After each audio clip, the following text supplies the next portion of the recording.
All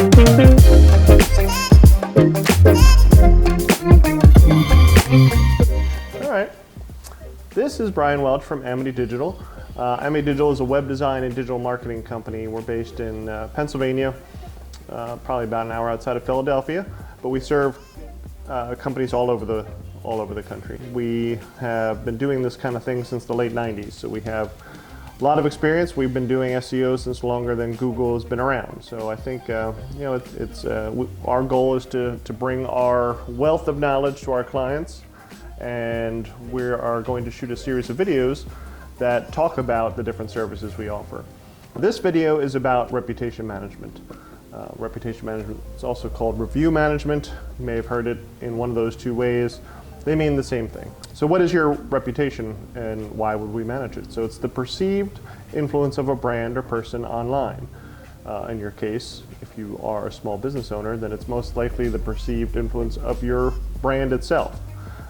It's all those little review sites out there and not so little review sites out there that people go to either talk up your service and talk about what a great job you did, or complain about your service even if you did do a great job. So it's really become a major thing online. I would argue that online reviews have replaced the more traditional, like, Better Business Bureau. People used to go check out the BBB and see if you had a good review. People still do.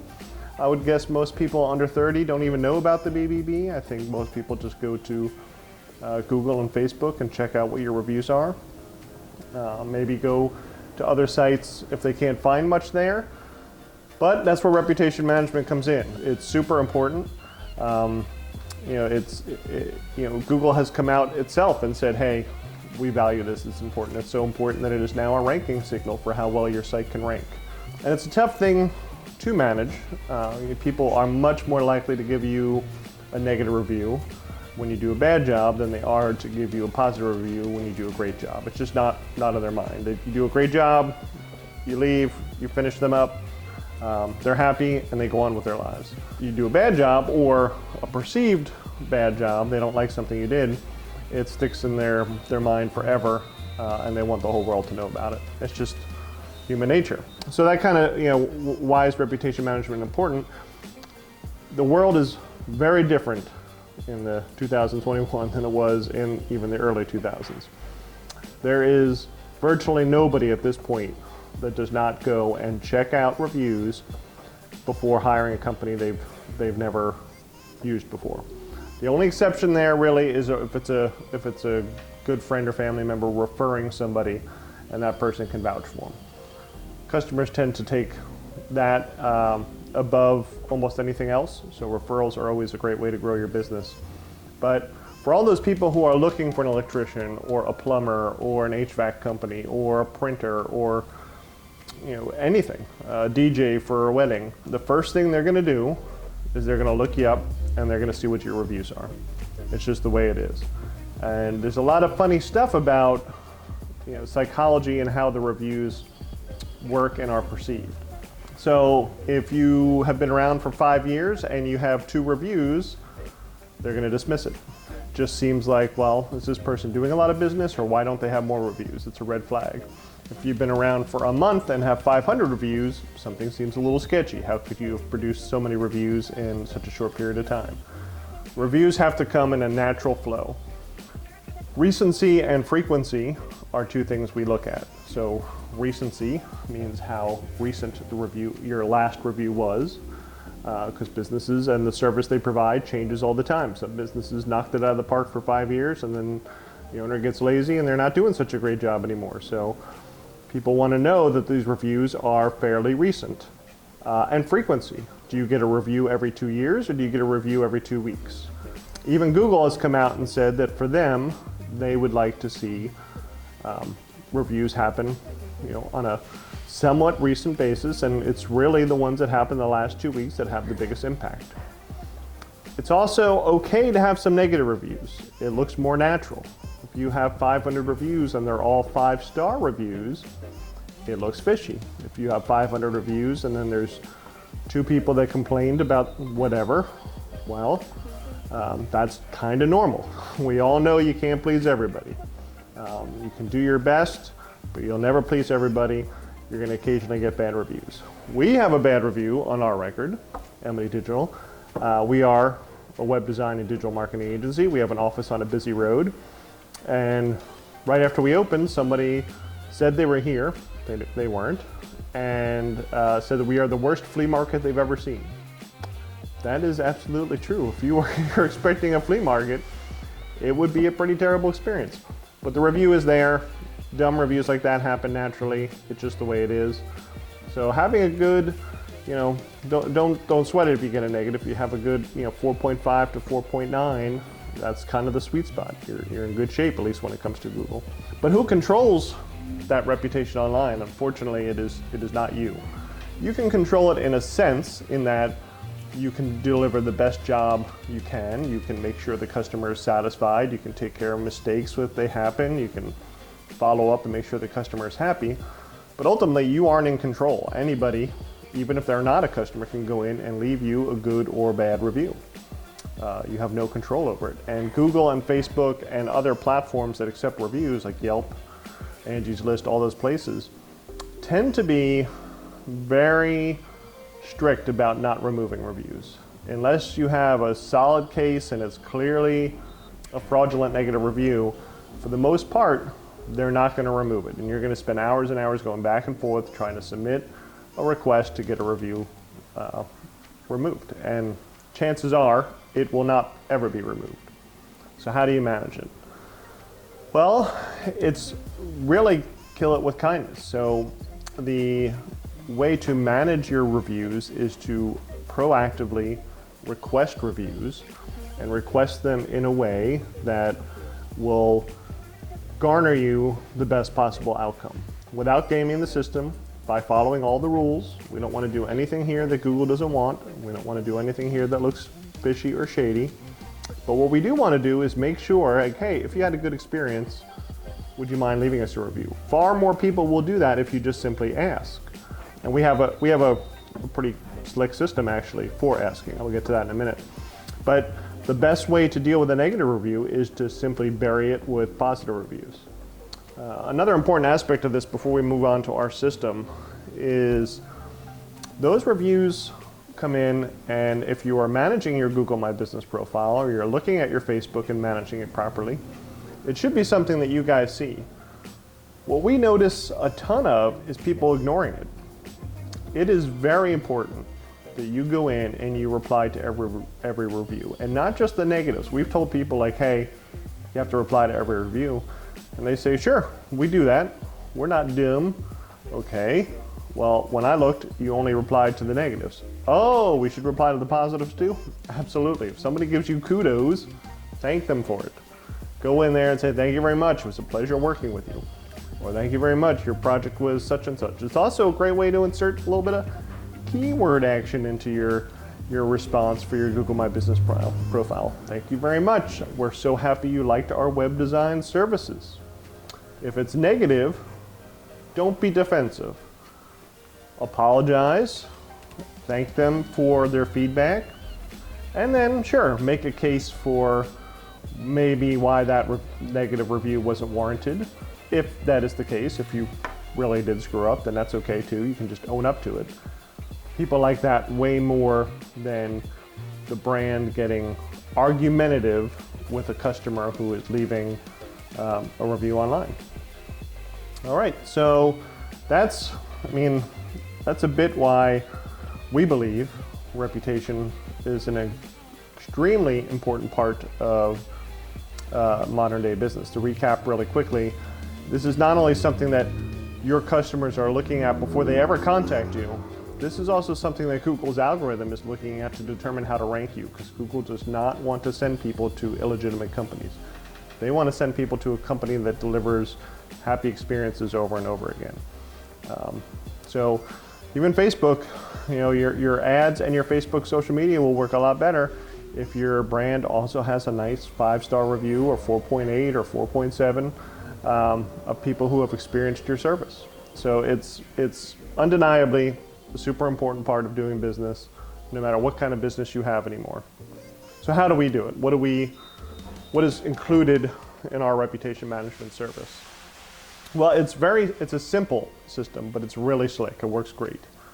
We've tested all sorts of ways to go about this, and we really found that simple works better. You don't want to overthink it. You want to give them a clear path to giving you kudos. From there, we enter them into our reputation management system. The system will automatically send them a series of emails, so it's more than one email, and it's automated, so nobody has to remember to do it. That first email is super simple. It comes saying, hey, you've utilized Amity Digital services. What did you think of the work we did for you? And in that email is a big thumbs up, and I don't know, big thumbs up, big thumbs down. It's a big block of an image. Super simple, right? You don't have to think about it. You're not asked to reply, you're not asked to read. It's thumbs up, thumbs down. Everybody knows what that means. So you had a good experience, you hit that thumbs up. Hopefully, if you're a client of Amity Digital, you had a good experience and you hit that thumbs up. So the thumbs up then takes your client and takes them to another page, and it says, that's awesome. We're so glad you had a good experience with us. We try our best to serve our clients. Now, would you do us a favor and leave a review on Google, Facebook, or any other platform? Our system connects with 50, 60, 70 different platforms. So if there's a platform that's specific to your industry, we can link to that. We don't recommend asking for reviews on any more than 3 platforms. So, if you're a restaurant, you might stick to Google, Facebook, and the dreaded Yelp. Or if you are a contractor, you might do Google, Facebook, and Angie's List. If you do too many, people feel like you're asking too much of them. And most people are not going to do all 3. Most people are going to do one of them. Occasionally you'll get lucky and you'll have somebody who really loved your services and they'll do all 3. So that's the positive path. That's the path of least resistance. That's where you want most of your customers to go down. Our system has reporting to tell if they opened that email, if they clicked the thumbs up or thumbs down, and what they did after the fact. If they were not happy with the service, and it happens, no matter how hard we try, people will walk away unhappy or with different expectations or whatever. You can't, any business that's been around long enough has experienced a customer that was unhappy. Whether it was reasonable or unreasonable, it's part of doing business. So if they click the thumbs down, the screen they go to is a little different. So instead of saying, we're so sorry, hey, could you please tell the world about it on Google and Facebook? Instead of that, it does say, oh, we're so sorry we didn't meet your needs. And this is very valuable too. This is a very valuable way to get feedback, because the companies that only get positive feedback have a tough time knowing what their next steps are, how to grow, what to do differently, how to improve. So negative feedback is extremely important. So that next screen, instead of sending people to Google and Facebook, it has a form. And it says, we would really appreciate it if you could tell us what we did wrong and how we can make it right.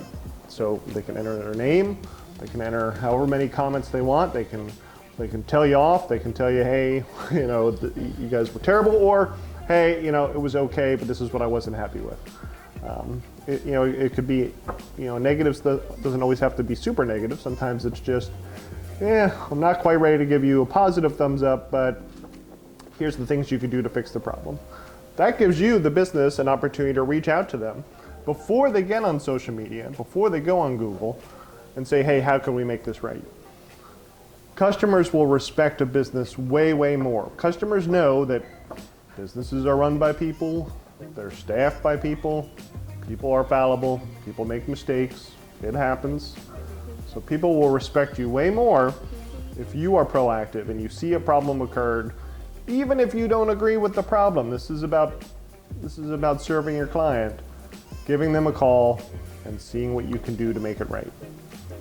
You could turn that thumbs down into a positive review, or you could turn that thumbs down into just a satisfied client that's not going to leave you a negative review. Now, the caveat here is Google's terms state you still, if you're going to solicit reviews like this, you still have to give them an option to leave a review. So the way our system works is, they get to that second screen. At the top is your message to them saying, we're sorry we couldn't fulfill your needs. Then it's the contact form asking them to send their opinion directly to you. And then on the bottom is like, if you prefer not to do that, you can leave a review on Facebook and Google. That's okay. Don't panic. If you're going to ask for positives, you also have to give them a chance to leave negatives. Hardly anybody will do it. Most will say, all right, this is my chance to tell them what I think. And they'll fill out that form, and it will not lead to a negative review. If it does, that's all right. We talked about that earlier. You need some negatives just to make it seem legit. So our service is very affordable. We do all the work. We just need access to your clients. There's several different packages depending on if you just want us to manage your reputation, or if you'd like us to do your reputation plus manage your Google My Business profile and optimize that so you get more views on it, or even all the way up to doing a full-on SEO for your site. So the service starts at $250 a month. We'd love to talk to you about what the other add-on services are and what we can do for you. It will more than pay for itself with the positive reviews that will come in. If you have a steady stream of clients you are servicing, that money will save you so much time and bring you so much more business if we can help to increase those positives and get your search rankings moving in the right direction. Now, it's not the magic search bullet. There are other factors in ranking your website, and we can certainly talk to you about all of those, but reviews are one of the big ones.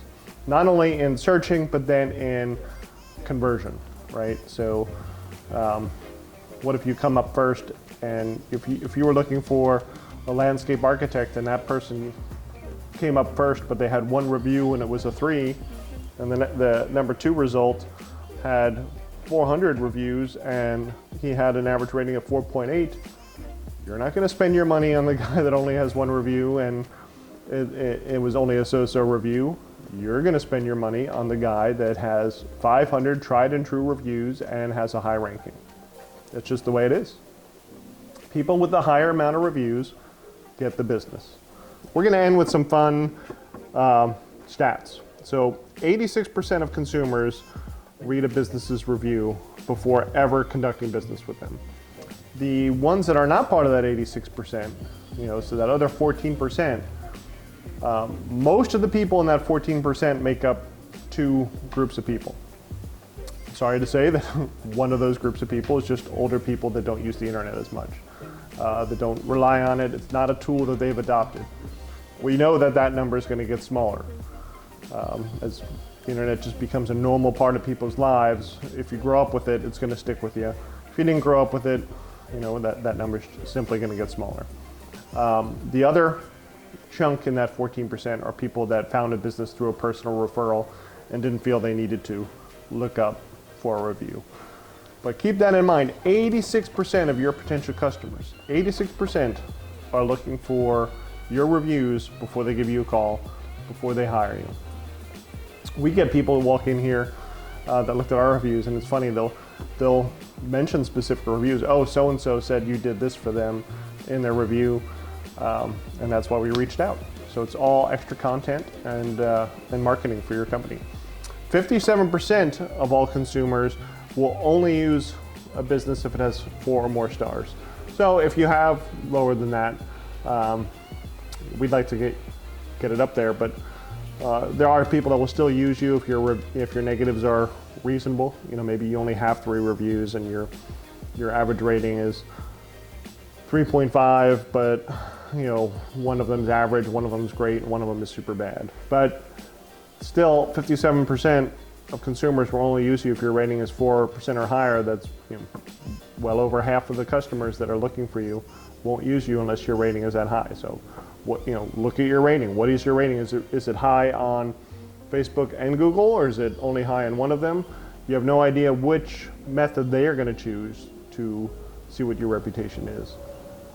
So make that a priority. Get that rating up above 4. And 89% of consumers read a business's response to reviews. So we were talking to this before. That's the biggest number of all 3 that we just laid out. So if people search They not only want to see what your past clients had to say about you, they want to see what you said to them. Were you appreciative? Did you thank them for the good feedback? How did you handle a negative? What was your reasoning for it being a negative? Were you combative? Were you a jerk about it? Or did you handle it gracefully? These are super important. And a lot of people don't think about those things. We run into businesses all the time that have never even claimed their own Google My Business profile, which is kind of insane because it's super powerful, highly effective, and pretty easy to at least claim. There's a lot that goes into optimizing it, but it's easy enough to claim and manage your own reviews. So if you're not doing that, please stop what you're doing right now and spend a few minutes to claim your review, to claim your listing, and manage your reviews. If your numbers aren't where they need to be or where you want them to be, reach out. Let us give you a demo. Let us show you how the service works. We believe in it. We use it for our own brands. We use it for a good chunk of our clients. It's a very awesome and affordable way to build your rankings and drive more clients to your door. In closing, you can contact us at amitydigital.com. I think somewhere on the screen, Katie will work her magic and put the website address. You can call the phone number on our website at 610-698-5924. You can fill out the contact us form. You can reach us over Facebook. However you want to reach us, whatever way is most comfortable for you. And we can take you through that process and talk to you a little bit more in detail. We're pretty confident you're going to see an excellent return on your investment. All right, see you later.